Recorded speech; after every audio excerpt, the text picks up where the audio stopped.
All right, folks, it's time for Shiny Side Out with David Dunger and Mecky. You're listening to Revolution Radio, freedomslips.com. You don't need to expect us. We're already here. Take it away, guys. Welcome to Shiny Side Out with Dave and Mecky. No Mecky at the moment. Streaming live from the Revolution Radio Sydney studios. Join us in the chat room at www.freedomslips.com and follow us on Twitter, YouTube and Facebook. Check out shinysideout.net for archives, show notes and links we pasted in the chat during the show. You can also listen to us on FM WZZR 101.3 in Kentucky via an app on your phone, phablet or tablet. And if you don't know what a phablet is, ring up and ask me. Revolution Radio, TalkStream Live, TuneIn.com and Radio Tuner. You can also go semi-old school and buy a Grace Tabletop Digital Radio.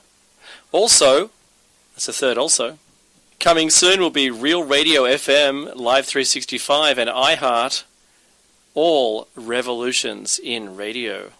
Or, what we prefer you do is go to, once again, www.freedomslips.com and jump in the chat room. The number to call in, if you're in the USA, is 347-688-2902. Or you can simply add Freedom Screen to Skype and give me a call. Thanks to Solaris. I love Solaris' show. You know, I sit here looking at my show notes, listening to the show, and I don't know how she does it, man. Those guests are awesome. And that last one, wow, unbelievable. This is show number 90. 9 and 0, or 90 and 0. I'm still attempting to, by the way, contact Mecky. He's got some good news for everyone. But in the meantime, I hope you enjoyed last week's show. That was about crazy weather. But before we get into today's topic, I just wanted to cap off a little bit more about what happened last week. All right? So, of course, I've spoken to you all before about the Australian government's immediate enacting upon some policies and promises that they'd suggested even before they were signed in, and that was to eliminate anything with the word climate in it out of the government. So they did. And, you know, we've seen rather large storms come through. Typhoon Haiyan, possibly 10,000 people dead. It's listed as the largest storm to make landfall. It had a 6-metre storm surge. I think it was 325 miles an hour winds. That's something else. It really is. Wow. As an amateur meteorologist, I think that is absolutely phenomenal. But what we've seen in the last week, since we had our show last week, I'll read you a number of headlines and then I'll sort of talk about them as one group. All right. So, when you have a look for certain things, like if you type climate change, you'll get something. I just typed world to see what people were talking about, and I've been looking at this week. And one of the stories comes from the BBC in England, and it says aid agencies say typhoon shows need for action on climate change. You know what? That's true. The story was written by Matt McGrath, environment correspondent for the BBC News. The subtitled main headline in it says the UK's Disaster Emergency Committee, the DEC, has urged countries to take urgent action on climate change as UN talks enter their second week. And the UN talks are about climate change. In quotes, this should be a wake-up call for negotiators who have been sleepwalking through the process fraught with delay and indecision, says Oxfam's Max Lawson. Unbelievable. Prime Minister David Cameron in England, by the way, speaking at the Commonwealth Heads of Government meeting in Sri Lanka this week seemed to support this view, saying the evidence appeared to be growing. Finally, someone's actually agreeing to it. Not our Prime Minister, by the way. No. He's got his head in the sand. I hope this bites him. I really do. Marshall Islands criticise Australia over emissions. Huh. Wow. So we're just about to abolish the carbon tax, which was an attempt by the previous government, good, bad or indifferent, to curb CO2 production. I don't think it had really gotten into its groove yet to do anything, because all of these things they put in are so slow to enact anything. But, now we're looking at some serious increases across the board of some temperatures. And I think one of the things that came out this last week was that Australia has had the most climate change in the planet's history in the last, I think, 2 years or something. Wow. I think overall 6 degrees above average, on average, for the last 12 months. So the Marshall Islands are now criticising Australia. Good for you, Marshall Islands. This is the story, the low-lying Marshall Islands have criticised Australia for backsliding on its climate ambition, saying its actions weren't helping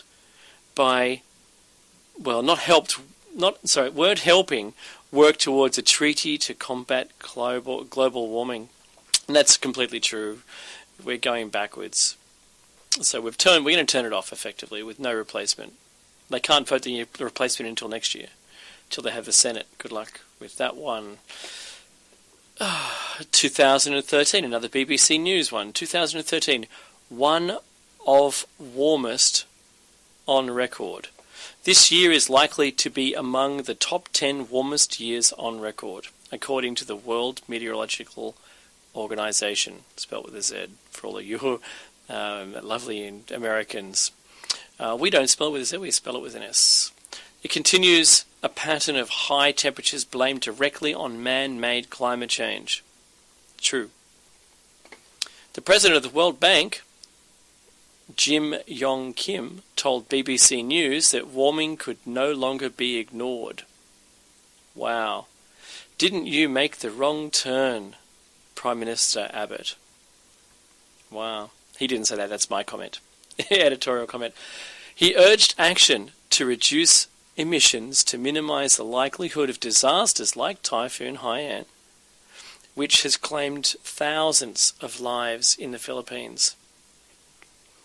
I just think this is crazy. It goes on to say, it says the Intergovernmental Panel on Climate Change, the IPCC, says the jury is out on whether the frequency of tropical cyclones will increase, but Michael Giraud said it was expected that the impact of storms would be more intense. Well, that's completely true. They can't blame the storm directly on climate change. No, the storm would probably exist anyway. The severity of the storm? Well, it's the strongest one that we've ever recorded. If climate change is happening, which it is, there's no question of is it or not, but it is happening, then anything that's more severe that's ever been before is a direct cause of it. Whether or not climate change is man-made, the sun, our region of space, or something else, is not in question. It's just the climate change topic itself. Everyone should accept it and pull their heads in if they don't agree. Go away. Go somewhere else. Find another planet that you can heat up and warm up or whatever if you believe that's the cause. But, we don't feel that in Australia. All we feel is the temperature going up. Good luck, everyone else. When it gets to you, because we seem to be the canary in the mine, when it's your turn to start complaining because people have skin cancers, you can get skin cancer at age 6. Age 6. Within 6 years of exposure to the sun, you can get skin cancer. And I think someone has already died of it. I think I spent more than 6 years continually in the sun when I was little. Maybe 15 years. I didn't get skin cancer. Here's another story, once again, from the BBC, and I'll go somewhere with this one. Emissions of CO2 driving rapid oceans acid trip. And for all those who loved and lived the 60s, though can't remember it, not quite the same acid trip. Coral all over the world are threatened by rising rates of acidification in the oceans. The subtitle headline is "The world's oceans are becoming acidic at an unprecedented rate and may be soaring more rapidly than at any time in the past 300 million years." Now we know this because of the record of continual growth of coral. And if coral is now starting to die, I've certainly seen the melting of the starfish en masse on the bottom of the ocean, which makes no sense unless they were hit by some kind of cosmic ray or something.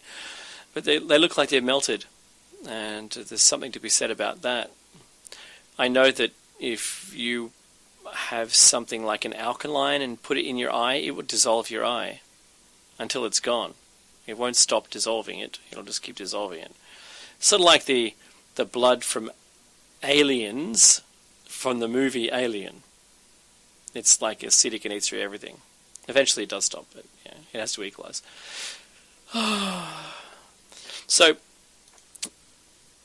I then found this story. Now, this is Mail Online. I don't know the owner of Mail Online. I'd love for one of our listeners to message me in the chat and tell me just who it is that owns Mail Online. And I'm in the news section, and this is looks like a disinformation story, because all of the information around the planet that's coming from meteorologists is showing an increase in temperature. However, this story is alarmist. It's disinformation. Well, look, I'll let you be the judge. How the BBC, the previous news stories, turned a catastrophic crisis into a drama about global warming. Listeners given a bogus message on Radio 4's Today program. They were told storms like Typhoon Haiyan are linked to global warming. Same claim, which has no scientific basis, echoed by David Cameron. Oh, David Cameron. He's Prime Minister of England, isn't he? Listeners to Radio 4's Today program were given an unmistakable but totally bogus message last week that catastrophic storms such as Typhoon Haiyan are linked to global warming and are set to increase, says the story. This story is written by David Rose, by the way. Good for you, whoever you are. The same claim, which has no scientific basis, was echoed by David Cameron, who said there was growing evidence that warming was responsible for storms. Well, that's true. Interviewing Jim Yong Kim, president of the World Bank, presenter Evan Davis announced that climate change has made the Philippine Islands one of the most fragile parts of the planet, and asked, what would the world do if more frequent storms forced its population to abandon them? Okay. Well, they're all good questions. So, they go on to show a graph, and I'm going to put this is just ludicrous, right? I'm putting this chat into the chat room. Check it out. Scroll down to the graph. Now, the news story's entire claim is based around this graph. And the graph says, the graph headline is, "Proof typhoons are rarer than ever." That is incorrect. Then it shows the actual graph. Tropical cyclone landfall numbers in the Philippines between 1900 and 2005, not 2013. It ends quite short. The average, the average of Associated Newspapers Limited. Thanks, EZP. you've got to know where these stories come from. You've got to know who's in control of the media. And you've got to listen to understand who it is. NomIQ Limited, TA Com Loud. Wow. I think, can you see if they own any other newspapers? Or any other news outlets? Thanks so much, EZP. That's awesome. EZP has just put a link in the chat here. If you're not in the chat, you're only listening to this, via your mobile phone or something. It's www.comloud, LAUDE.com.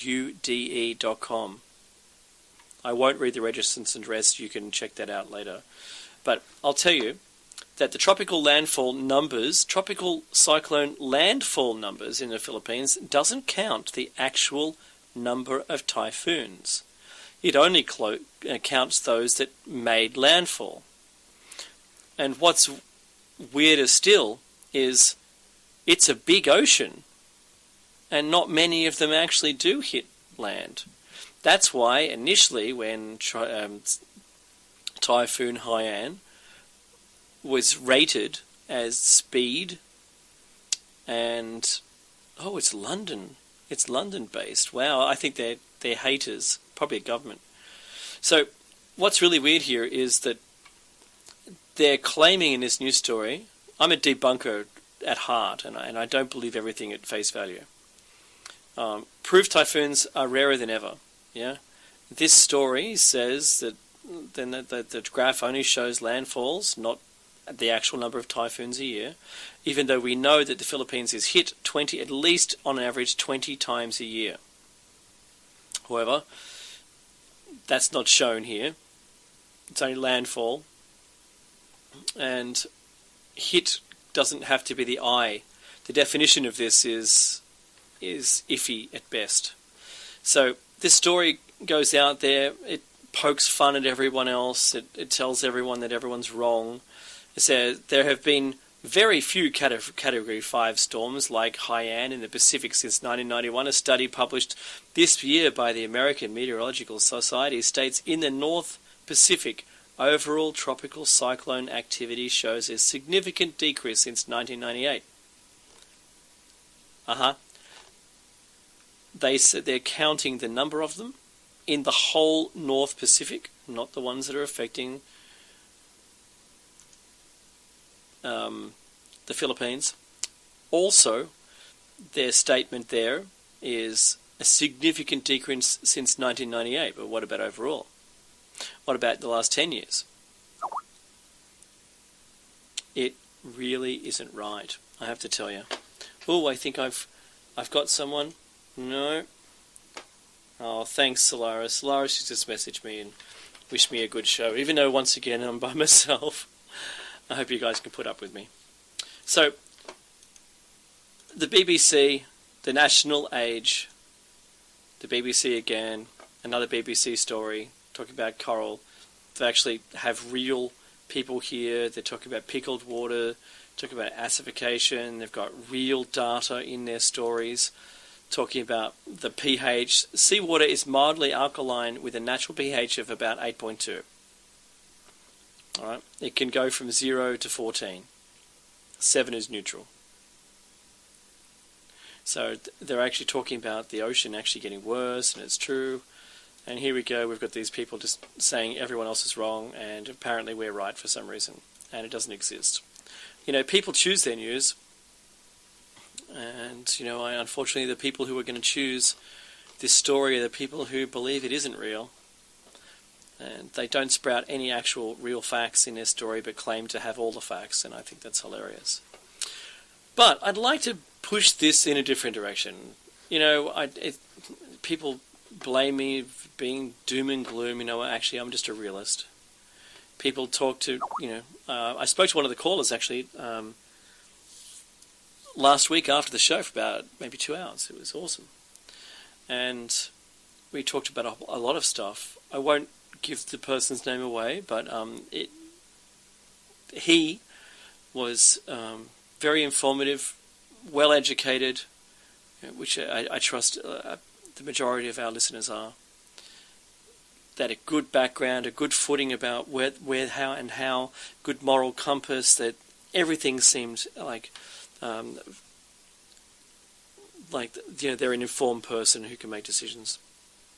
And we had the same conclusions. And it's interesting to hear people talk about this.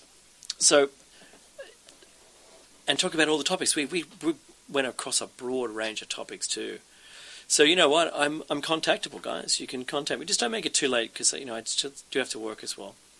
But I wanted to bring some stories to you, and this was absolutely something very, very interesting indeed. So, volcano. Mount Etna actually erupted, is still erupting from October 28th, I think it was. It's still erupting to now. But it's blown a smoke ring. And I think that is really cool. I would not think it was cool if there was people in danger, but Etna's been bad in the past. I'm just fingers crossed no one gets killed. But it says, Sicily's Mount Etna volcano is currently erupting. The series of explosions began in October 26th. I was wrong, 26th, not 28th. But on November 11th, the mountain did something rare and nifty. It's a good news story. We hope. Over the course of several hours, it blew out dozens of perfect smoke rings, each hundreds of feet in diameter, including one pictured here. Wow, they've caught it on camera. That's just fantastic. But it's not the first time Etna's done this. Nobody knows exactly how the rings form. Well, anyone who's ever smoked a cigarette and blown a smoke ring knows how they get formed. But people have been photographing smoke rings coming from Etna since at least 1970. Volcanologist and tour guide Tom Pfeiffer took this picture, as well as, thank you, Tom, I couldn't be looking at it without you, as well as several others that you can see at his Volcano Discovery website, which is inside the story that I've put there. All right, I put that, paste that in. I thought that was really neat. I thought you'd really dig that one. What else do we have? We've got something else here, which is someone's actually invented an invisibility cloak. Now, I've seen some things on the internet that haven't always been entirely real, especially to do with visible light. I know that the British tanks have equivalent of LED or LCD screens on the side that can make it appear like the background, even in infrared as well. It actually heats them up to look like the background. And I think that's really cool. Not that I like weaponizing things, but some things I have to really appreciate the technology behind it. But this one is, instead of trying to get all the light to go around it, they just don't reflect it back. So it becomes invisible in the air. What they did it with a cylinder and put little tiny aerials around it and made a radio field around it, which is pretty much the Philadelphia experiment in miniature. And voila, the thing disappeared. Couldn't see it. Couldn't see it on radar. And now they're working towards making that. It's funny, if you emit radio, that you actually make a field around it that no other radio can penetrate, therefore nothing bounces back. Very interesting. I think the Russians were playing with that as well as being able to ionize air to make themselves go faster, make a shield around themselves. But the Philadelphia experiment had a lot on this. So you can make yourself invisible just by passing light around you, and that's their next step. I'll paste this in because I think this is a really good story, and there's a little bit more depth to it. So all of you science lovers out there, I've got a couple more science clips for you. The world's oldest fossil was found in Western Australia. I think we'd find more if we had the opportunity, because this fossil was also found in sandstone. So it means the creature lived on a beach, and the beach was made of previous sand, which is silica, which was collected by sea creatures, so there would have been more things to make the sand in the first place. You probably get my drift. So this tiny fossilized mat, about 8.3 millimeters thick, would be about 300 million years older than the previous complete ancient fossils, and about the same age as less complete and still debatable fossils, said study co-author Robert Hazen, a mineralogist at the Carnegie Institute of Science in Washington. And they go on to state that it looks as though it's 3.5 billion years old. Extraordinary that, because it would only be 500 million years after the planet was made if they say the planet was 4 billion years old. I think they're grossly underestimated, since we can only really age it on the amount of things that have solid rock. If we could measure how old the liquid magma was, that would be a completely different thing. But anyway, so I think I pasted that one in. No, not yet. This one is really, really cool. See, Mecki and I follow the theory and the thought process of, do you know what? Fossils don't get created all the time. They only get created when something disastrous happens, like there's a calamity. When whatever was alive is then covered up in non-oxygenated mud or something like that. So for there to be a fossil back then at that age, it was still a calamity, but it made it. It's there for us to see. And the big problem is that, this is the fossil, you'll always hear me say this same thing, but if there's something to do with fossils and people go, that they carry on about their, why are there fossils of everything? Well, there isn't, And you go, well, there'd be fossils everywhere. Well, this isn't, right? And tell me, if you walk into any forest where deer are, you're not crunching over the bones of fossilized deer, are you? In fact, you'd be hard-pressed to dig up any deer bones unless there was a landslide that trapped them. That's it. So when the deer falls down, I'm just saying that if it fell down and died of its own accord and there was no hunters there to collect the body, that the bones themselves would not fossilize, they would just decay eventually. Okay? So that's why you're not crunching, over a continuous layer of bones in a forest, even though those creatures live there today. So because that doesn't happen, then it's very difficult. But I wanted to tell you this next story, which I think is really, really interesting. And they're getting more interesting. I've sort of ordered them. NASA just cancelled, this is the story, just cancelled its Advanced Spacecraft Power Program. So you know what? 10 years ago, I would have suggested that they'd already come up with something completely different. and that this was useless. You have to think about it that way. But the Advanced Stirling Radioisotope Generator was useless. Oh, I got to read that again. The Advanced Stirling Radioisotope Generator was to use less plutonium for cheap emissions. Aha, there's a price saving there. And I think this is the ion motor. And it says that, so it was going to be quite an efficient way of being able to propel spacecraft at very high velocities. The only problem is halfway through the journey you had to turn the thing around and fire it back the other way, because how do you slow down? So I thought that was a really interesting thing. Why would you turn that off? I mean, really? I have to always ask the reason why. That's my problem. Because the more you learn, the more questions you should have. And this is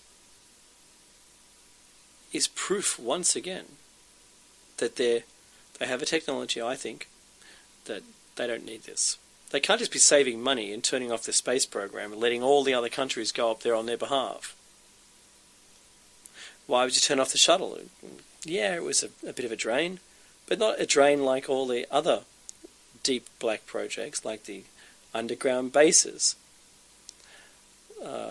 you know, like all these superfluous wars that mean nothing to anybody,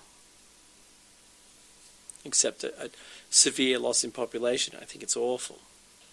So, what else do we have? This is one of my favourites. The sun will flip its magnetic field. It'll turn upside down within weeks, says NASA. Oh, so they're actually still working then. I mean, they're still working, and they're still providing news stories, but they've only got a thin veil, a thin film of administration staff, by the sounds of it, who are pushing out news stories, albeit old, because they said months ago that this was going to happen in a few weeks' time. So it's the same story pretty much. It says the sun is set to flip upside down within weeks as its magnetic field reverses polarity in an event that will send ripple effects throughout our solar system. I've never heard the previous 11 years ago, or the one before that, or before that, or before that, or any of the other ones, that description. In an event that will send ripple effects throughout the solar system. It goes on to say, although it may sound like a catastrophic occurrence, there's no need to run for cover. The sun switches its polarity, flipping its magnetic north and south once every 11 years, which I just said, through an internal mechanism about which is little understood. Yeah, that's true. NASA, with all its billions of dollars of funding, still doesn't know how the sun works, doesn't know what's inside the Earth, is too scared for some reason to go to the moon, although sending people to Mars in a one-way trip in 2023 seems completely plausible. They could only say that if they'd already been. Now, here is the beauty. Comet Ison visible to the naked eye. If you want to see it, do it now. Suddenly, for some reason, it's gotten bright all of a sudden. And we've got a good photograph of it. Wow. All of a sudden. Washington, November 16, 2013. Comet Ison, also known as the Comet of the Century, unexpectedly brightened Wednesday on its approach to the Sun, according to researchers at NASA's Comet Ison Observation Campaign, the CIOC. The comet is now visible to the naked eye. How long it will be visible, however, is unknown. Charging through our inner solar system, ISOM, which will reach its perihelion, the point at which it comes closest to the Sun, on Thanksgiving Day, November 28th. Wow. It says it's only going to be 750,000 miles from the Sun's surface. That should boil away almost everything. The Russians, at this point, this is not this news story now. This news story was brought to you by, I think, Damien Peach. Yeah. And found in the Washington Times communities. I have to say, there's a lot of talk about the Russian scientist who found it. Also, Russia found it. NASA couldn't find it. I think they couldn't find their way out of a wet paper bag. That's a description I was once described as. I think for some reason, if the most highly paid space agency on the planet can't find a rock that's 5 kilometers across, coming in at, oh goodness knows how many million miles it was again, 5 million miles or 24 million miles a day, there's something wrong. There really is. It's big, and it's coming our way. Surely we have people looking at that. Oh, no, that's right, we turned off the space fence, because who cares? Yes, I understand, for all those naysayers, the space fence isn't designed to that. It's designed to track space junk. You're absolutely right. But nonetheless, yeah, so it's 845,000 miles per hour. Wow. it'll reach that when it does its perihelion. It's doing about 95,000 miles per hour at the moment, which is pretty fast. According to NASA's projections, it's about 3 days ahead of its schedule, so we might see it on the 25th going perihelion. We don't know yet, but according to the NASA graphic and its trajectory, it's not at all behaving the way it is. I've gone to the ISWAC website and loaded up the last 150 days on. I have to tell you that if you're really interested in doing it, email me at dave@shinysideout.net and I'll show you the instructions of how to show NASA's actual tracking data, not the estimated data, but the actual tracking data of ISON. You'll be completely surprised that it hooked around Mars and it's started heading towards Earth, but the sun's gravity pulled it towards it, and it's doing a big arc on our side of the sun, not the other side. It doesn't make any sense. Trust me on this. I've examined it over and over again. It did hook around Mars, and it changed its direction to sort of come in towards us, but because the sun's pretty powerful gravity is pulling it towards it, so it's arcing like a curveball from Mars, almost aimed at us, but it curves towards the sun at the last second. And it's doing that. And it's pretty close to Mercury at the moment. And as it swings around, it doesn't look like it's going to go anywhere near us. It looks like it's going to go, in fact, completely on the other side of the sun now. So I'll paste a link. I'm really not sure I can describe it very well. So, yeah, this link isn't the right link, but you'll end up at the same approximate graphic. Yeah. So please send me an email. That's the current graphic that doesn't show ISON. The data's scrubbed from the public view, but there's a way to get through the back, which is still public, but no one would ever find it.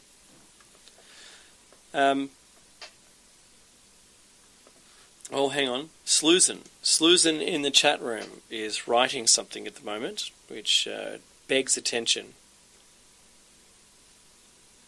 Someone has said, who never publishes anything that is not backed up by documents, found actual documents that the controllers or secret government or something like that realizes humanity is capable of becoming like gods, so to say, and that in these documents, and those documents, that there was the greatest fear. That is why they induce fear. We are not capable of becoming like gods if we do fear. Oh, I get you. So only if we're calm and we ignore fear and we don't feel it, that we can become like gods. Maybe we already are. Maybe it was always the design for them to prohibit us from doing that. So Vibes has also messaged me. Hang on one second.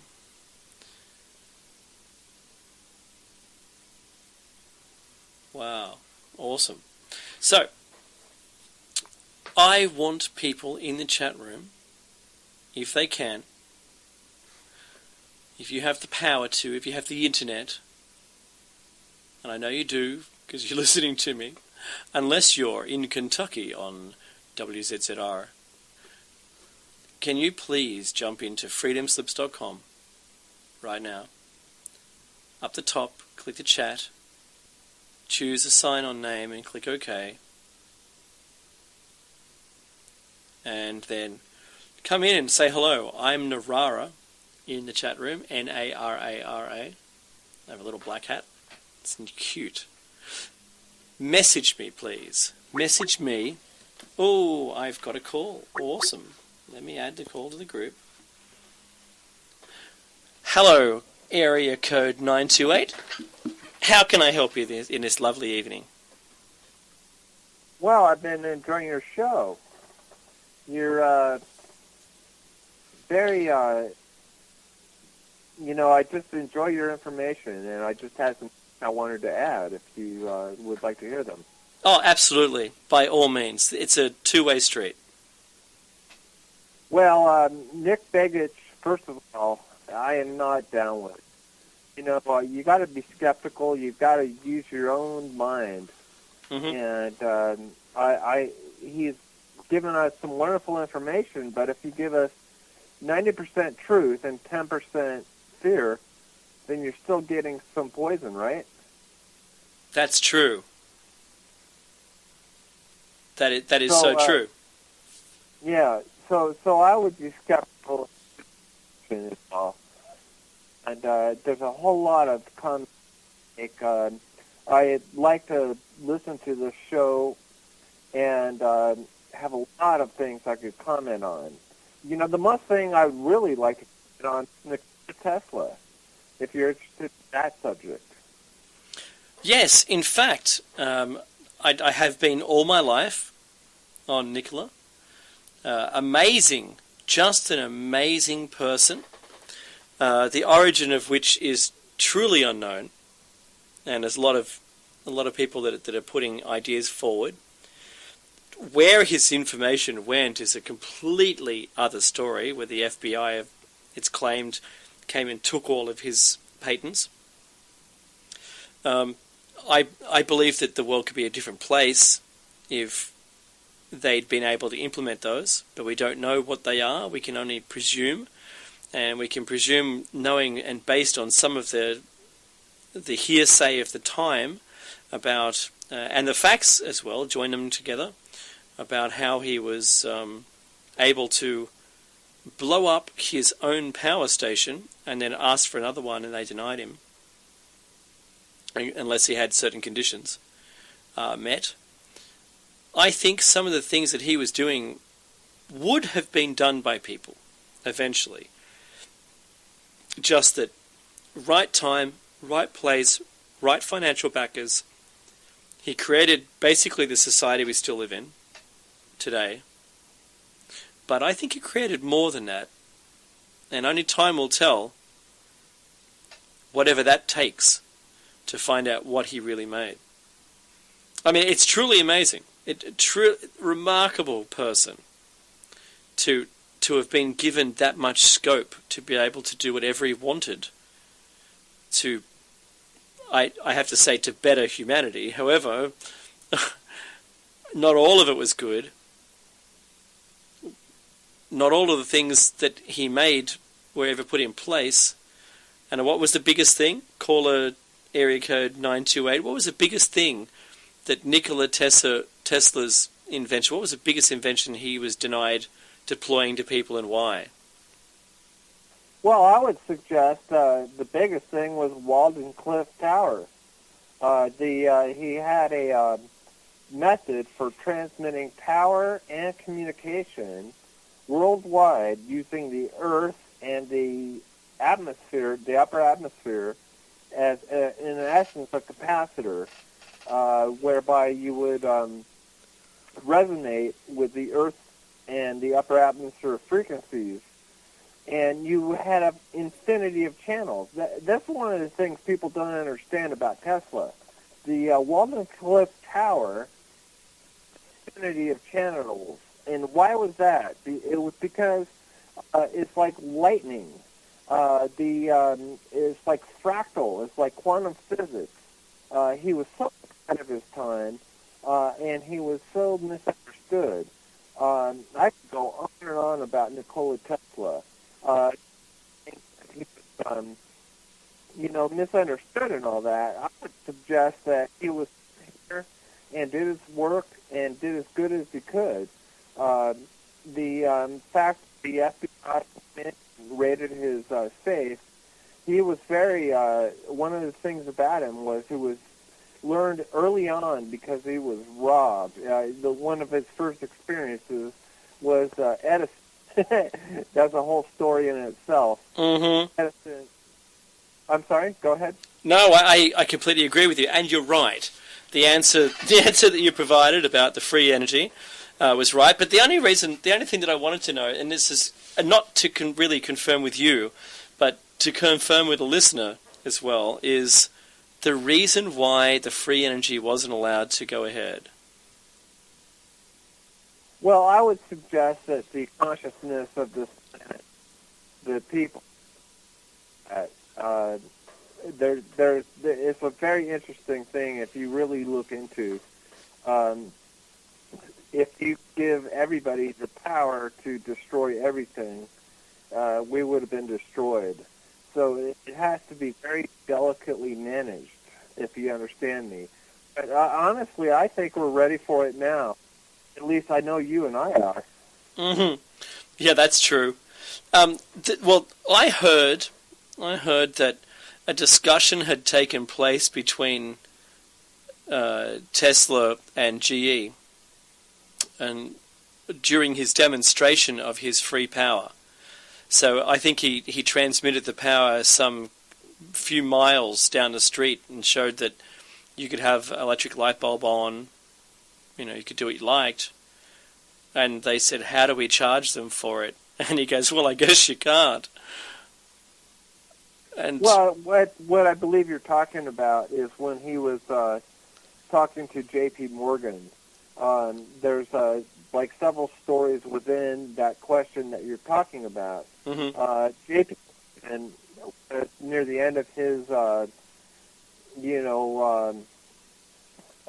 where he was really getting funding. If you want to look at, he had to get money. He was a complete. He had no clue about business. Let's put it that way. Edison did. Edison employed all kinds of matters. All these things that are attributed to Edison were actually in his employees that were supposed to turn out to pay.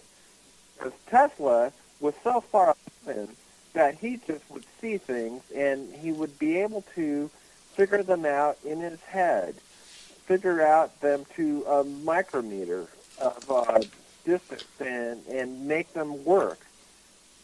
Like the AC motor, which revolutionized the electricity distribution. And guess what? We're still using that 100 years later. That's the funniest thing.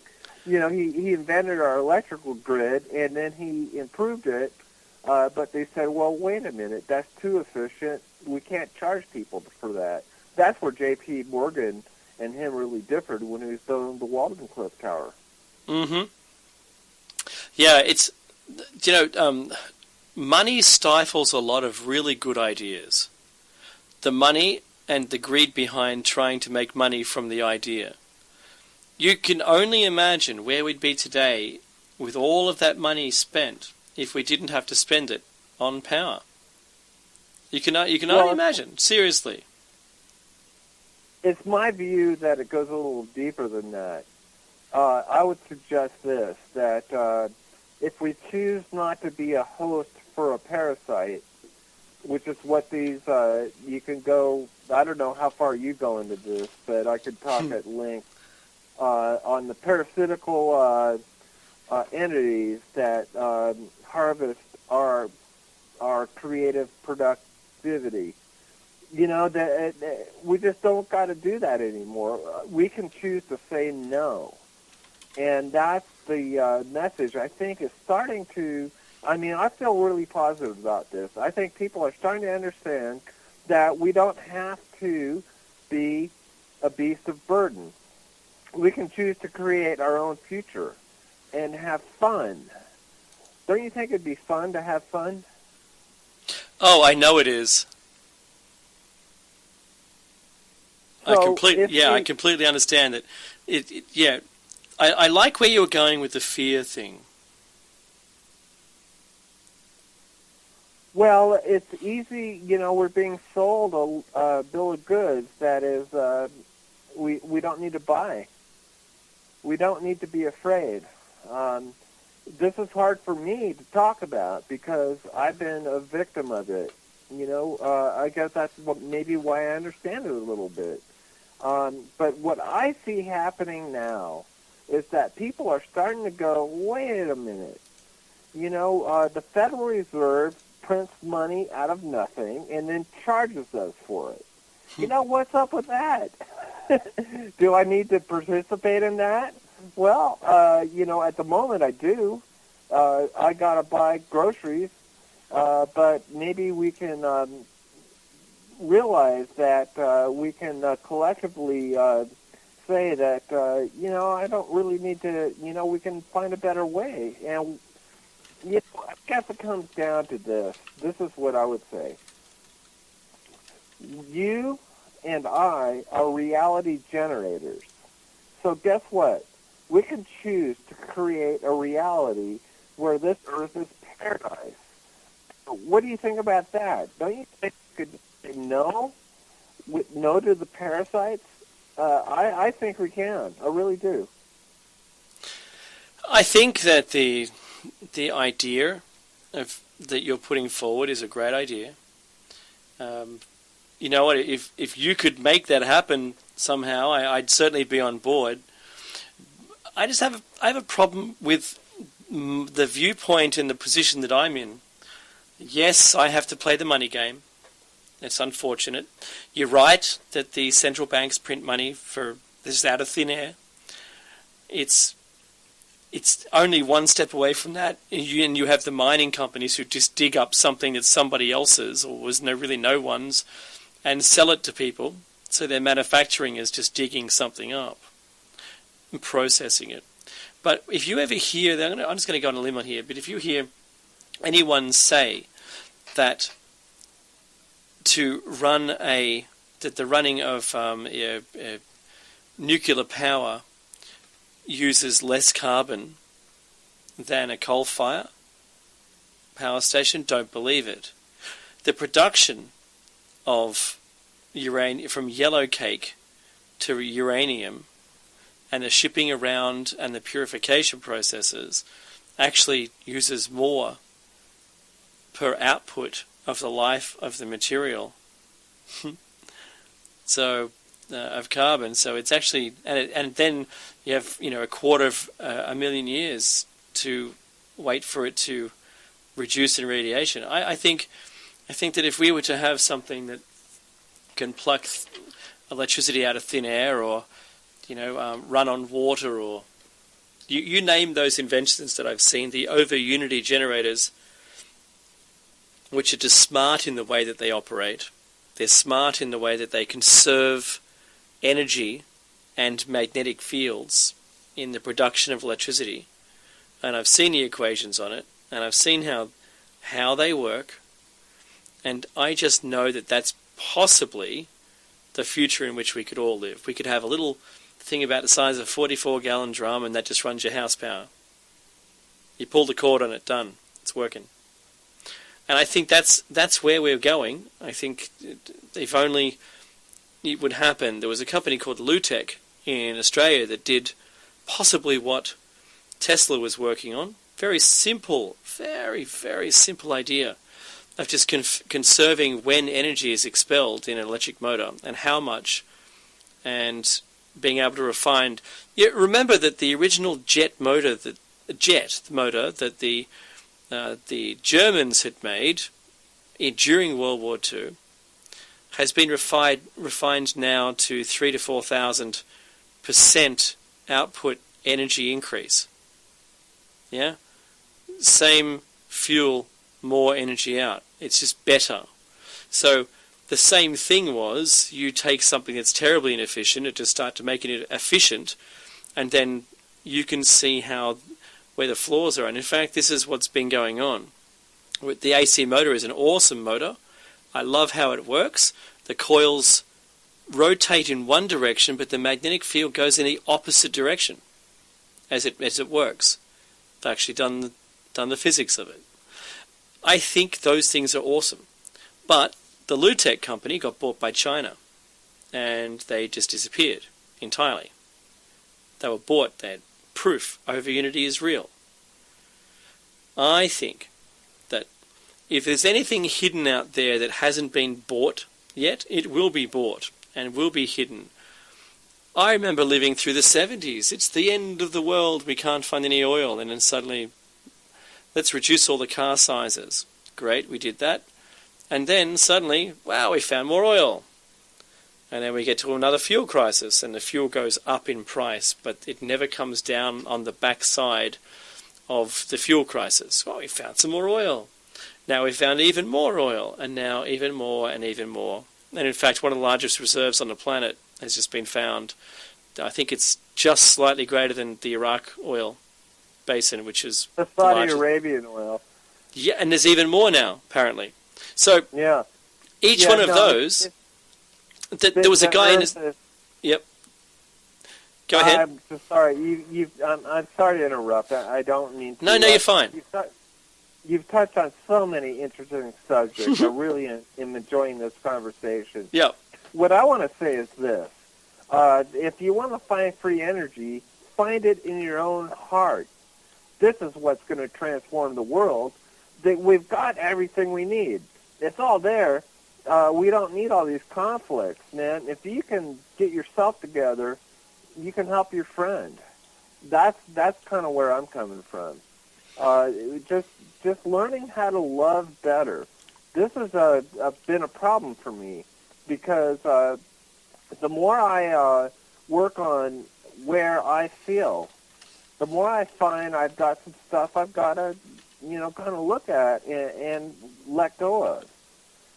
There's a lot of guilt. There's a lot of anger.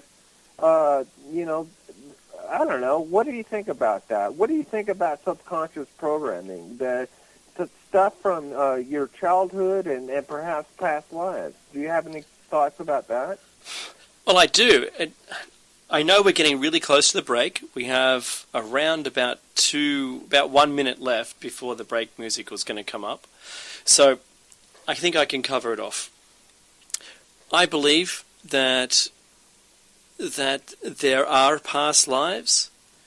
I'm a strict believer. My mother used to take people back. She was trained by a person who worked for the UN and assisted the UN in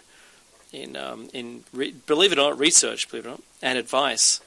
And he was all about past lives and about people learning from their collective experience as a soul. Now, I was never into that because I was into the, has to be physical, have to see it, physics background and science and, it was very difficult for me to get across it. But when I saw my own death in the last life, my mum, I caved in to her experiment and I saw it. I saw the model number of the car. I saw what I'd made. I saw all this information. And in the end, I looked it up, and it was all real. I just have a quick question. Would you like? You're going to have to hold on till after the break if you don't mind. We're just going to go to the break. You can hang on, or you can call back if you like. It's all up to you. We'll see you on the other side of the break, Shiny Side Outers. I'll call back in. That's what I'll do. All right.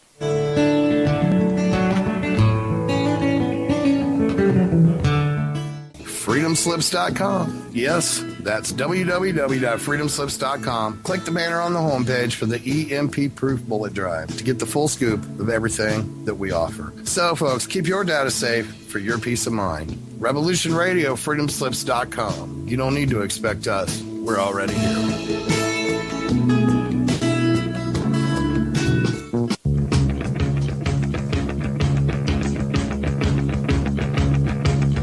Revolution Radio.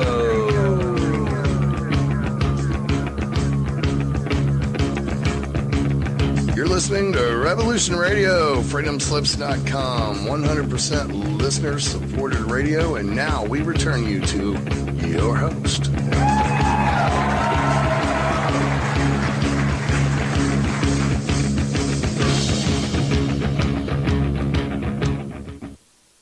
You're back with Dave and Mecky's Shiny Side Out on freedomslips.com. That's right, the #1 listener-supported talk radio on the net.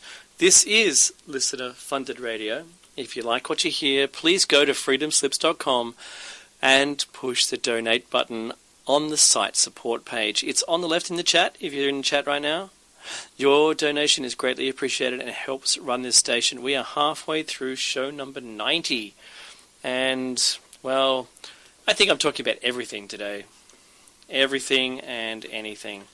And I'd welcome a caller if you're listening. Don't hesitate. If you're in the US, you can call in on 347-688-2902 or 2912. But I won't confuse you. Also, you can call in via Skype, which is really easy if you have Skype on your mobile, if you have Skype on your tablet, laptop, PC.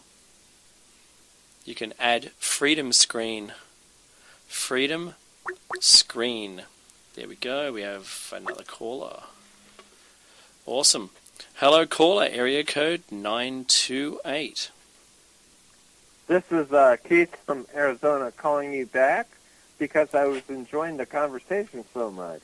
But I felt like I wasn't really letting you talk about what you want to talk about. What interests you? You know, what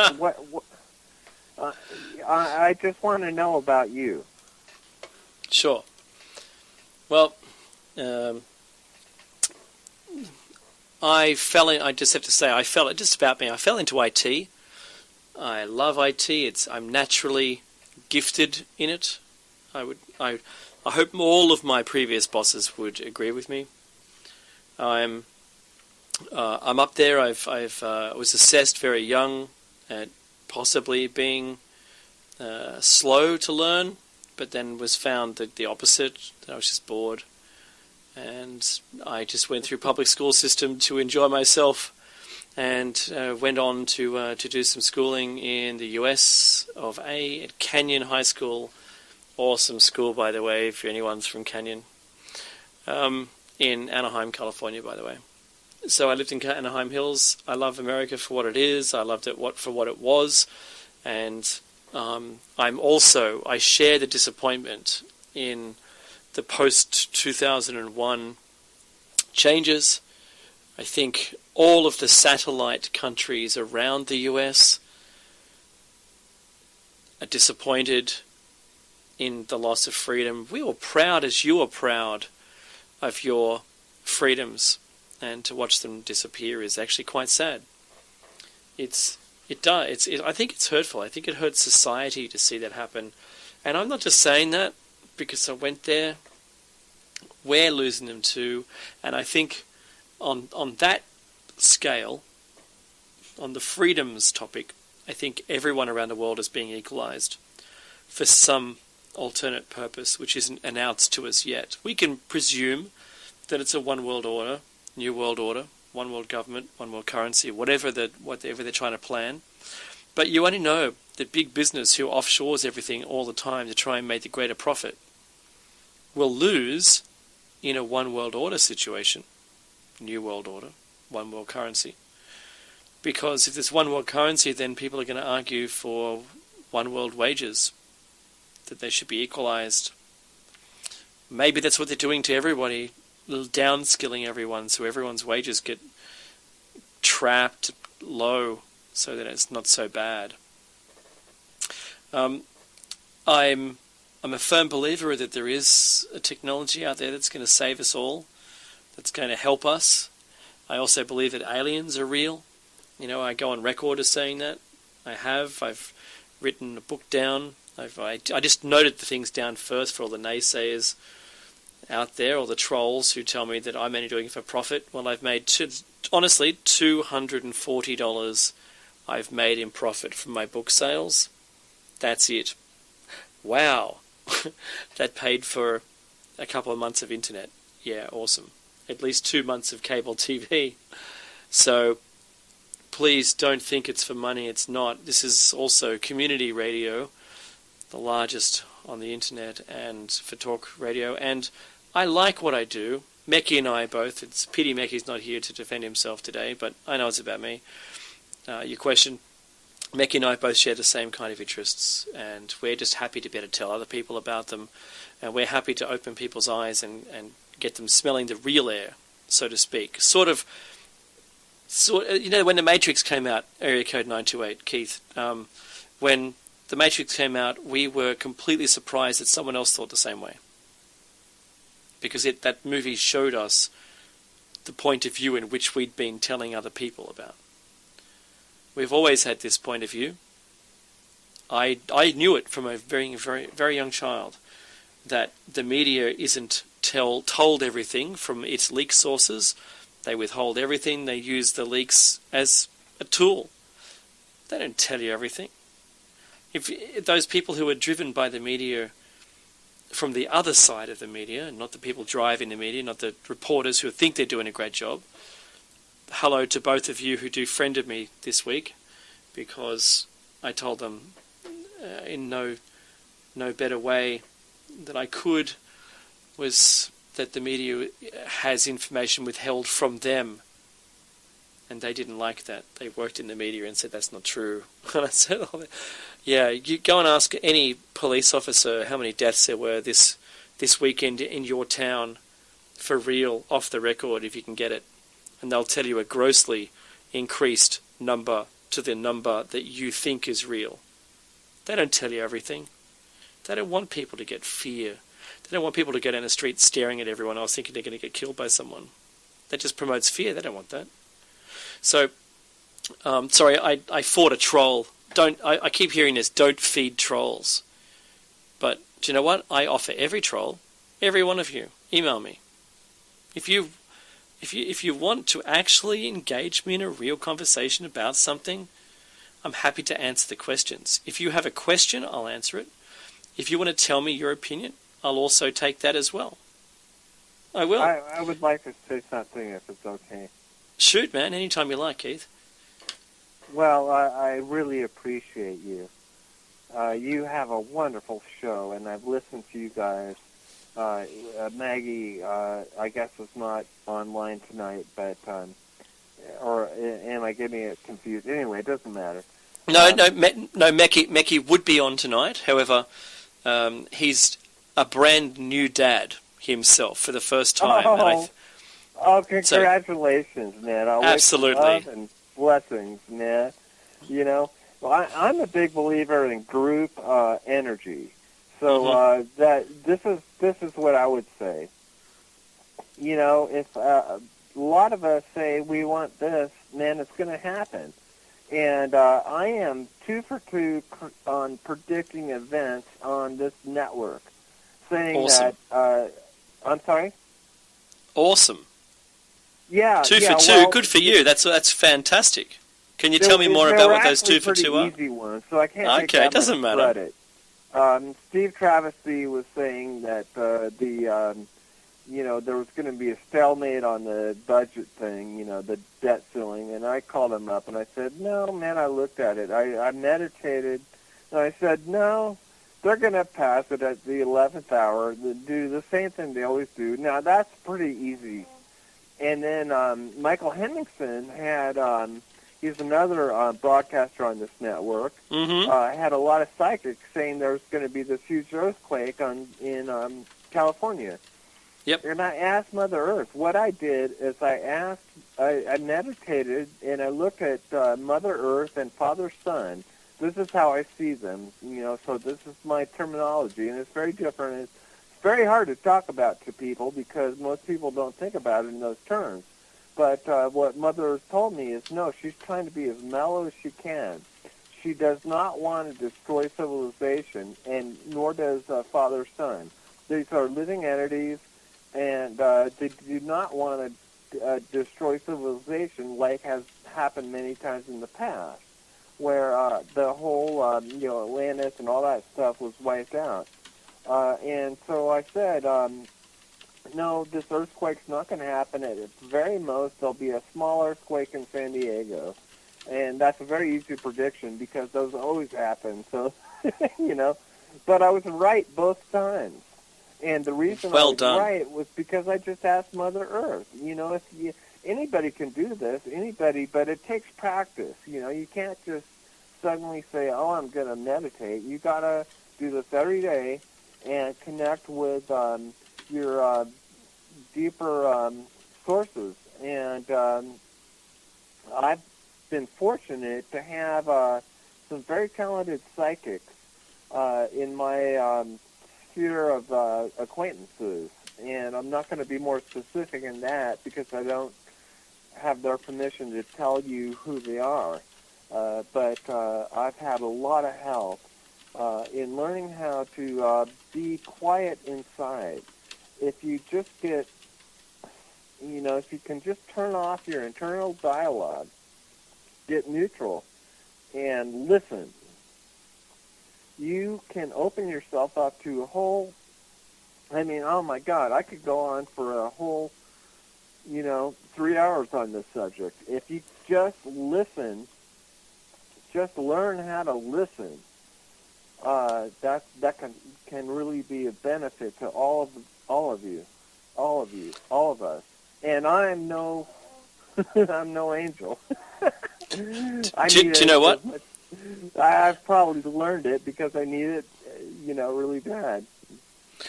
Do you know what? I'm going to say this, area code 928, Keith. Keith, yeah, just call me Keith. Oh, I just think I'm doing this for practice of myself too, because if we have more than one caller, I've got to be able to reference you in some way. You're absolutely right.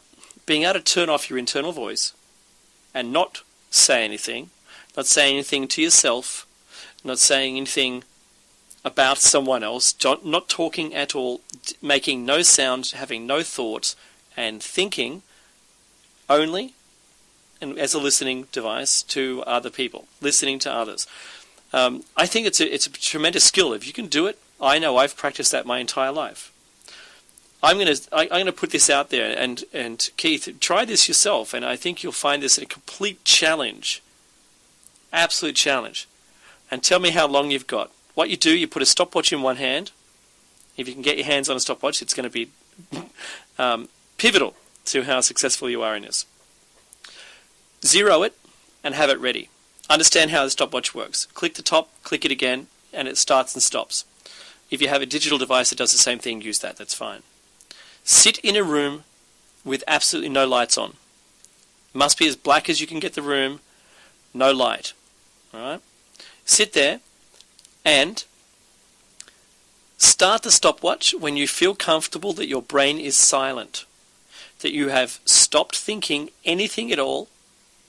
You're not allowed to comment to yourself, wow, I'm not thinking anything, because that's thinking something. Push the stopwatch and see how many seconds that you can be completely silent in the way that you think. Don't think to yourself, oh, I wonder how long it's been, because you have to click the stopwatch off. And I bet that everyone out there who is a novice at doing this is not going to be very successful at all. Not thinking something is not equal to being dumb. It's not equal to being less smart. It's actually an assistive measure to be able to listen to other people. And Keith, you are absolutely right. One of the things that I teach people, I'm no God, right? I am no God. I'm not even the God or a God or any of them. I'm someone who tries to teach people how to do these things, how to train themselves. Because unless your brain is silent, how can you hear the others? Would you agree, Keith? Well, the thing I would say is this. I want to thank you so much for validating what I was saying, because this is a very hard thing to communicate to people. Mm-hmm. How do you tell people in their logical mind that you've got to connect with the other side of your brain and go into the void? So this is what I'm telling. There is a level of reality that is, we've got our logical mind which says this is this, that's that, and we make judgments and all that stuff. And then what I found, and this is a whole other thing I could tell you about, but it's very intimate. I experienced connection through intimacy with a female where I went completely outside of reality as we know it, to a beach where you can hear the waves, but they don't make any sound. So what does that mean?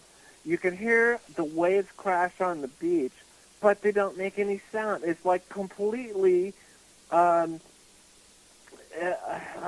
don't even know how to say it. So what you're saying makes total perfect sense. What we want to do is experience that silence. If we can experience that silence, we can connect with this incredible reality, the reality which really generates it. because our logical mind is merely ordering the stuff that's there. This other side is what is creating it. You connect with that, you can create anything.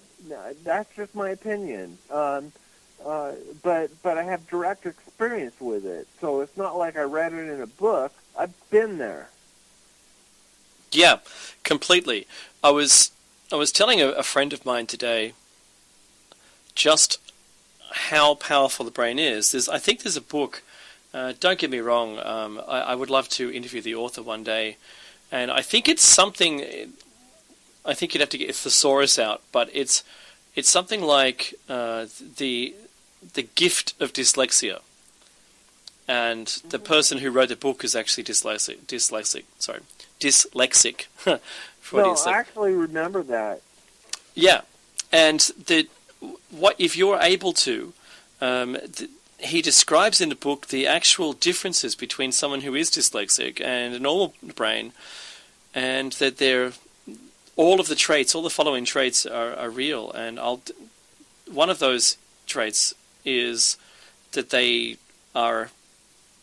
can remember video, they can picture things quite easily, more easily than anyone else, like as a three-dimensional object in front of themselves. And just with the adequate training and exercise, like any other muscle, you need to exercise it.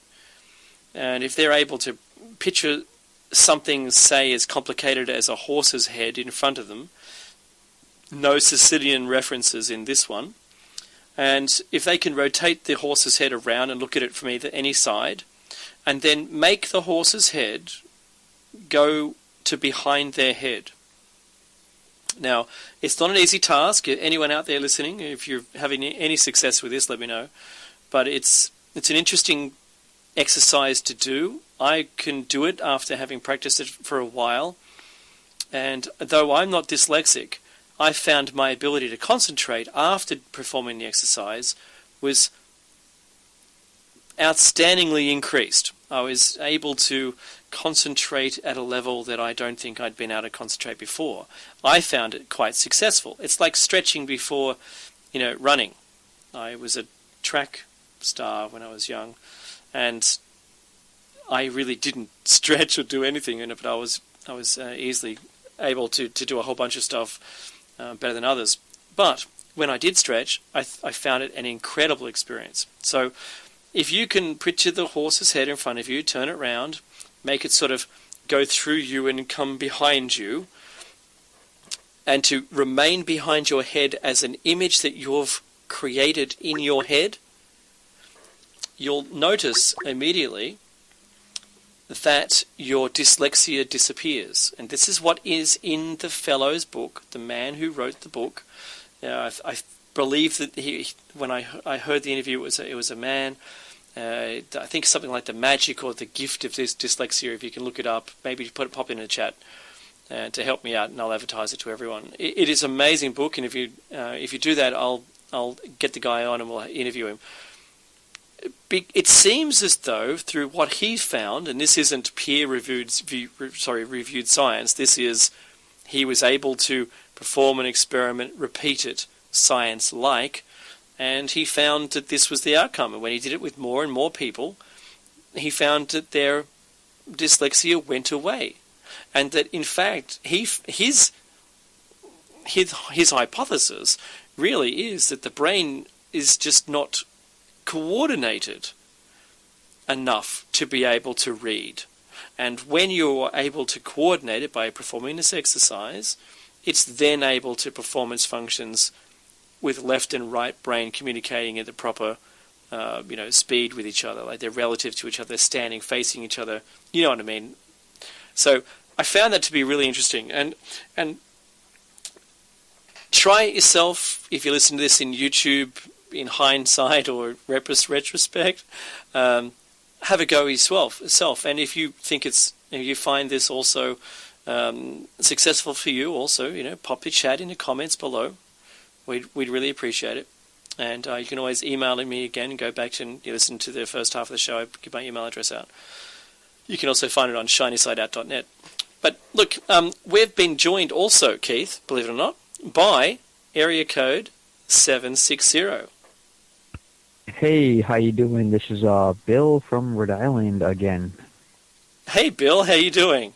Not too bad. Just calling in for a few minutes. And also to say hi to Keith, who also sounds like Tony, who calls in once in a while, the radio host. Kind of reminds me of him. Mm-hmm. I haven't heard the whole show. I was stuck on the phone for a long time. But I did pick up where you started talking about the free energy, and I kind of have a question, not directed at you, but to anyone out there. Mm-hmm.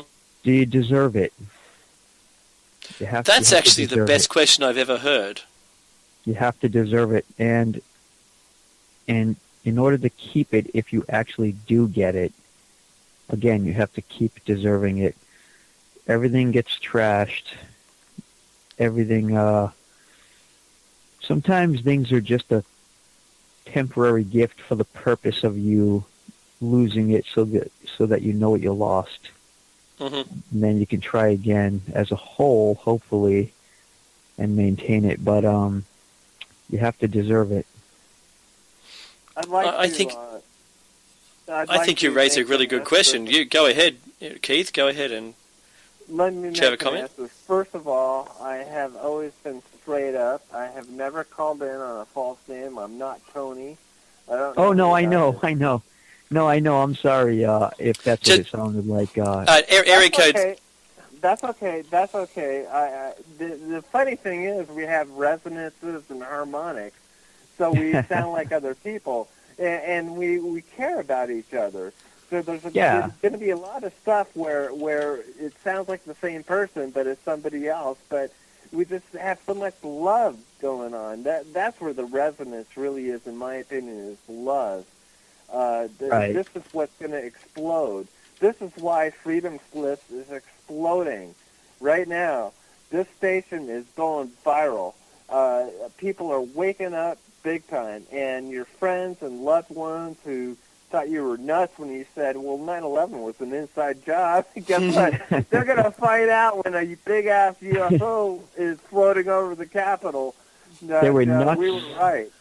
They were nuts. No, I think they'll find out the other. They were nuts for thinking 9/11 was not an inside job. You'd have to be crazy to not know. If with just a right few nudges, to the average person. No, they won't. They're stuck in their paradigm. You got to realize what happens is people are if you give them something that threatens what they think reality is, they will not accept it. Even if you give them hardcore facts, which 9/11 is easy to do, you can easily expose it. Yet completely easily. They'll still tell you, no, I don't believe in conspiracy theories. It's dissociative programming. Yeah, this is the hard thing, and you're right. The problem is that if you could count the number of footsteps you've made to get to where you are, as opposed to where they are, the people who don't believe, who don't believe that 9/11 was an inside job. If you count the number of facts as footsteps that took you to where you are now. I know that I'm there too. We're in a group huddled together, pointing with binoculars, looking at these people so many footsteps away, so caught up in their reality that it wasn't real. What they heard on the media and what they realize, what the government's feeding them, was all there was, right? That they're so remote from that, you can't bombard them with facts because they are lost in them. They won't make those simple steps away. So you said, oh, sorry if I interrupted. No. Look, you're okay. I think the point's made anyway. But it's tough. And Meki, I have to say, Meki and I, long live Meki, wherever you are at the moment, Meki. Hey, Meki. Yeah, the hard part for us is not trying to convince people who aren't convincible. For us, we're just trying to bring information out. And I know that the poor suckers at my work who have to endure me at lunchtime, I give them one fact a day, that's all, about something. I want to say something, if I may. Go ahead. What my goal is to express the awareness. So the more I can understand, which means it's on me. You know, I'm not looking at somebody else, government or Alex Jones or whatever, you know. I've got to figure it out. And the more I can express my awareness and be real with each other, that's what's going to work the best to awake other people. If I can awaken myself, it's going to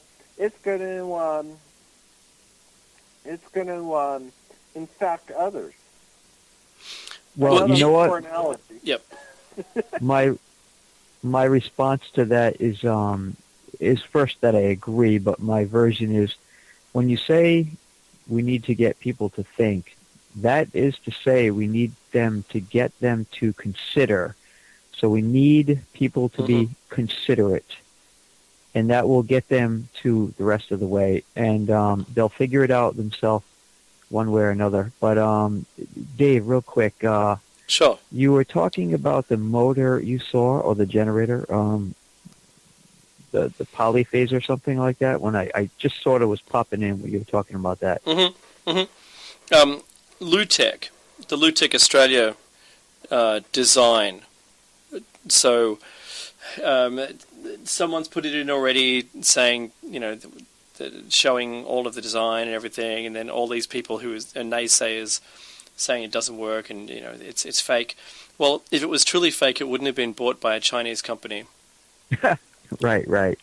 All And right. even if it's not free energy, it's obviously good enough to save us too much money. One good clue for free energy out there. Many people heard of collapsing fields and resonance, but a simple, straightforward clue is one thing they always used to say when I was growing up, until it became real, then they kind of shut up about it, and you won't hear about it. I looked for days and days and days and days, hours and hours and hours, and I can't find it anymore. But when I was growing up, 70s through the 80s, they talked about if we have a room temperature superconductor, That's right. then we would have free energy. And they talked about free energy since they discovered superconductivity in itself. And they knew that if they did not have to cool it down, especially not to as much as they did when they first discovered it, they would have it. They always knew, and there's a lot of reasons for that. So everyone go out and look that up, and then go look up all the different methods of all the different particles that exist that are room temperature superconductive. Yeah, completely. One of the things that was part of that superconductivity was frictionless wires. Yes. Wires that have zero resistance to electricity. Right. And because of that, the tiniest impulse would build up instantly to the strength you need to flip a magnet. And later they said, well, then the magnet gets hot and it heats up the wire. Well, there's ways around that too, but you don't even need the magnet. So, but I gotta get going. I'm gonna listen to you off the phone on the computer. So, great show as always, and congratulations to Meki. Yeah, well, he'll make the announcement probably next week anyway when he's on air. But I had to tell everyone, I'm sorry, Meki, because he'll find out before next week. And and thanks for calling in. Also, EZP, if you check out the link that EZP has just put in the chat room about the rexresearch.com. Oh, I love Rex. Yeah, Rex Research. Everybody, I suggested Rex Research myself weeks ago. Hopefully that may be even why, but I'm sure everybody in here knows who they are, but they're great. And hey, Keith, you have a great night too. Much love. Hey, thank you very much. I want to say something real quick. I hope we stay in the air for a couple seconds. I've Yeah. built a Tesla coil. I've built a Tesla coil. Have you? Or I've built Dave, one. And yeah, what I did figured- when I was younger. What I figured I out is almost- this. I'm going to give you the secret. This is big time. You need to build a dual one that does counter-rotating fields. I'm still working on that myself.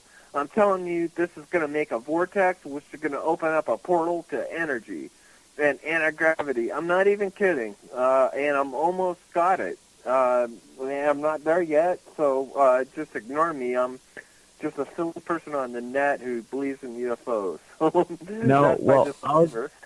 I'll give you a little secret. You want to discover both free energy and gravity control. You look up the Faraday disk and you link it to that Tesla coil. Mhm. And there's a secret Faraday? on the net.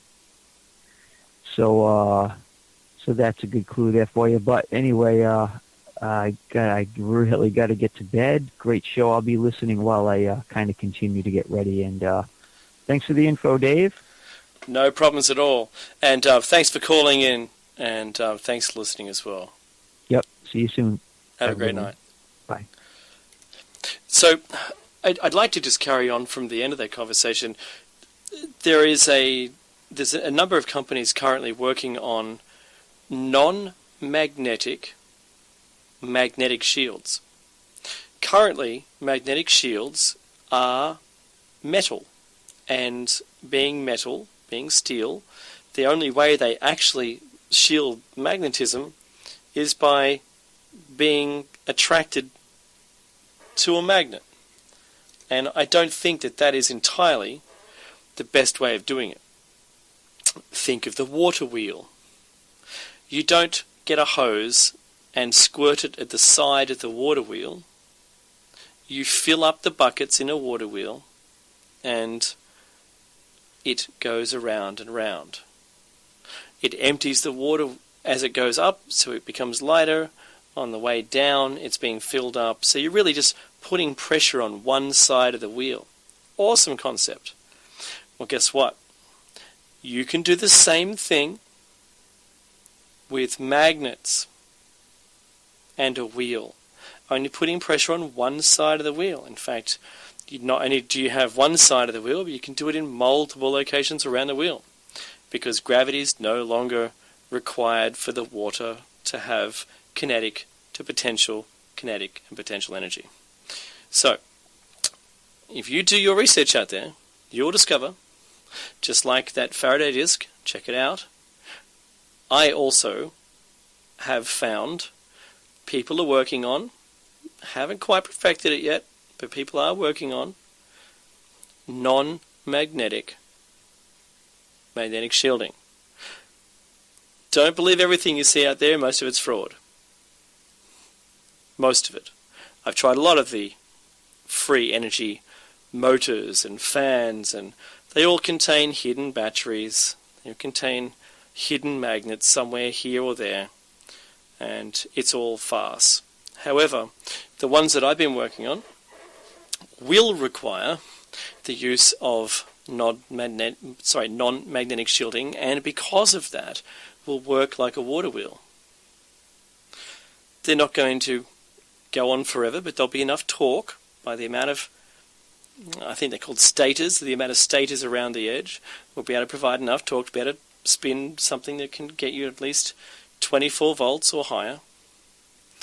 Geared up, you could probably turn something a lot better and get a couple of watts. I think it's awesome. It's quite possible. It's nearly there, and we're keeping our fingers crossed for the people in different parts of the world who are currently working on this technology to make that happen. Now, if they were successful at doing this, we would then see a magnetic water wheel.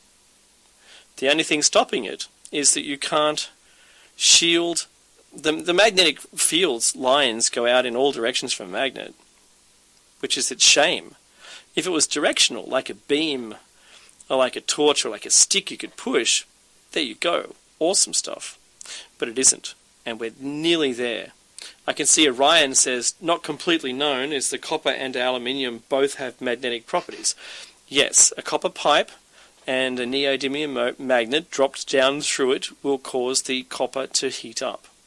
It causes a magnetic field to be induced in the copper, believe it or not, and you can use it as a brake for anything you like, just by moving, because obviously copper isn't magnetic. It's not even magnetically attracted to anything, but you pass a magnetic field through it and it creates a magnetic field of its own. It's really cool, but also creates a tremendous amount of heat, so you can't use that during your water wheel, but you could use it as a brake to interrupt it, or you could use something else. So I can't wait. I think we're right on the cusp of being able to do all of this magical stuff to change our world, to change our planet, to cease our reliance of fossil fuels once and for all, and only then will we know that it was or wasn't CO2, another 50 years after not using CO2 anymore, like not producing it, and we'll see whether the atmosphere gets better or not. That's climate change for you. I think all the models are iffy at best, whichever way. It doesn't really matter. Our greatest hope would be to spray stuff into space, which would create a shadow, just enough percentage to cool the Earth down. Do it too much, we get an ice age. Oops! And that's bad too. Maybe a big UV filter. That'd be delicious. Get a suntan, everything all be suntan. But I think the biggest fear for us is playing with the weather. And we said that HARP has been doing it. I've seen a couple of examples of there being HARP being used in Sydney.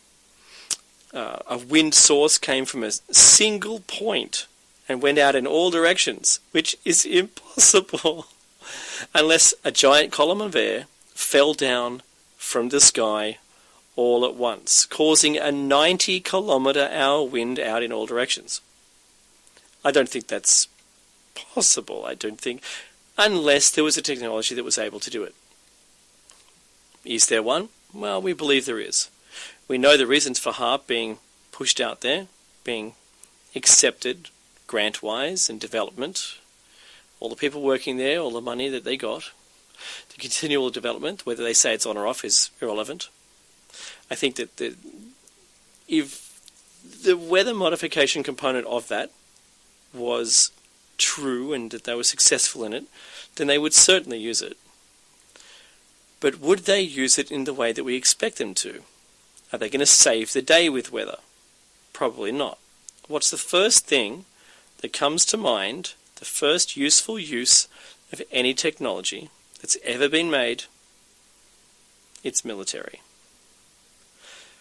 So I think until the 25 years are up of the patent for the military use of, or agreement to use only, for whatever technology comes up, I think that whatever that is, whenever that expires, and we can start to do that for ourselves, in our own little simple ways for our own local town, by using some kind of localized HARP to, increase the temperature, decrease the temperature, thickness the atmosphere, whatever it happens to be.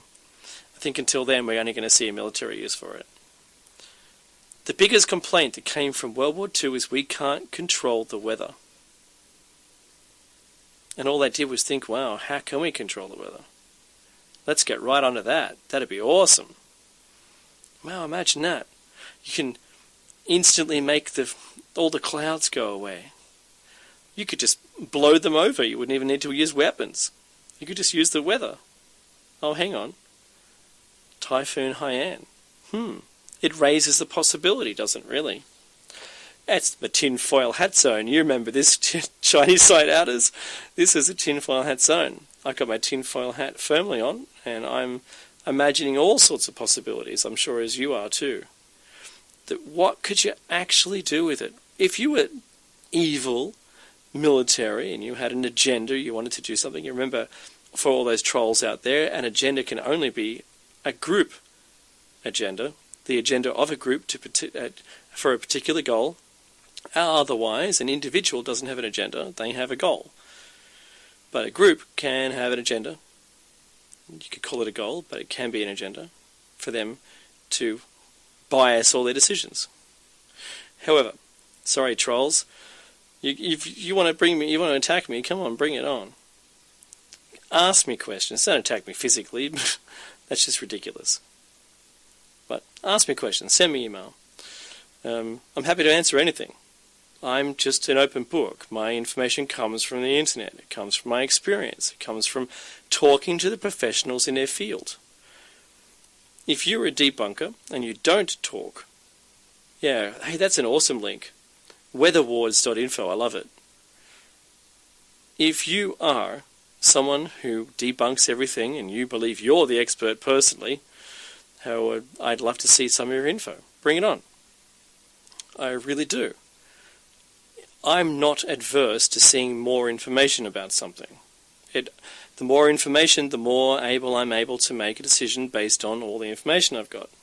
I don't quickly dismiss stuff, but I can quickly make an opinion if that's the only info I've got. If I only got two piles, and one only ends up as yes, and the other, and there's nothing in the no pile, then it's going to be yes.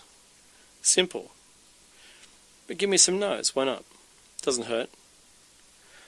And we're open to it. We tried to debunk some of our own stuff. We have, pre-show meetings.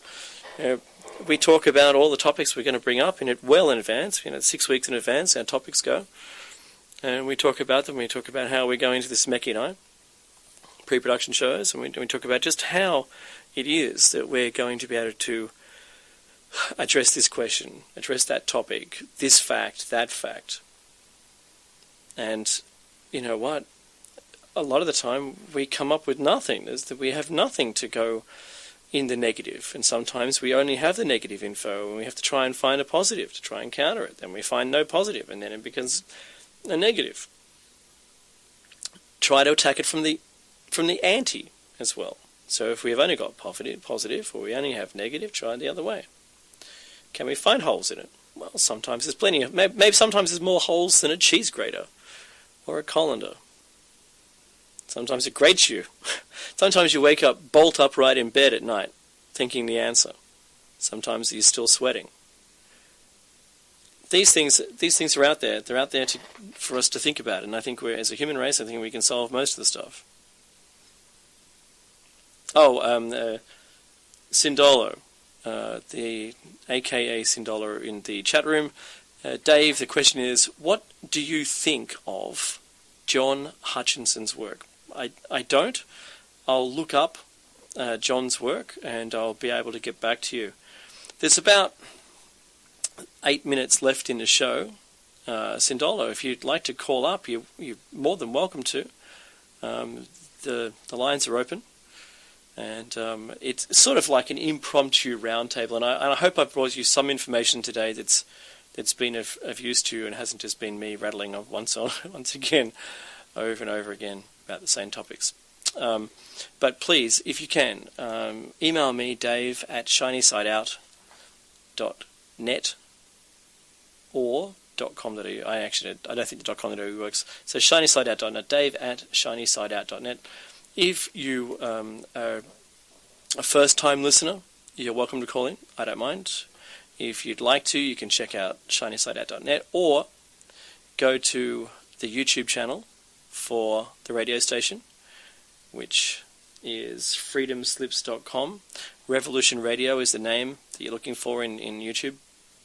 All of our shows are there. Well, pretty much all of them. This is the show number 90, by the way. I can't believe we got to 90. And I'm missing Mecki. I hope he's back. We spoke during the week and maybe about an hour before the show, and he just wasn't able to make it tonight. So that's why we have two people on our show. We get to back it up. So I'd like for any of our listeners to email me as well. Don't just don't be negative. Don't just be trolls. That'd be awesome if you could. Send Mecki or I emails about anything you'd like us to bring up.